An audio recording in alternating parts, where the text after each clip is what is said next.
more liquid offshore market for everyone else. To be clear, the potential for higher costs isn't theoretical.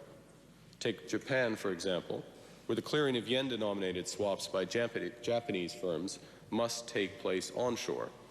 And the difference there in the price between the onshore, the less liquid onshore market, and the more liquid offshore market has been in the range of 1 to 3 basis points.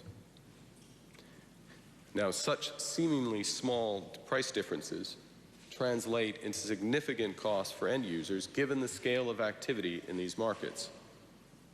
Industry estimates suggest that a single basis point increase in the cost of splitting clearing of interest rate swaps could cost EU firms 22 billion euros per year across all Let's pull away from Mark Carney here. I think he's now starting to get into some technical details on clearing costs, which I don't think we necessarily need to give you.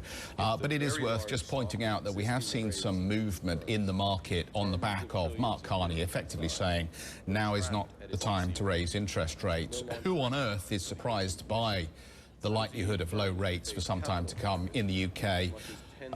Remains to be seen here, but apparently the market has reacted modestly to this. Mark Carney using an interesting phrase: we will have to see if Brexit is a gentle stroll along a smooth path to a land of cake and consumption. Moving on, the Kremlin says it takes an extremely negative view of the EU's latest decision to extend sanctions on Crimea and views them as illegitimate. Brussels is expected to extend sanctions on Moscow for another 6 months at the EU Leaders Summit later this week.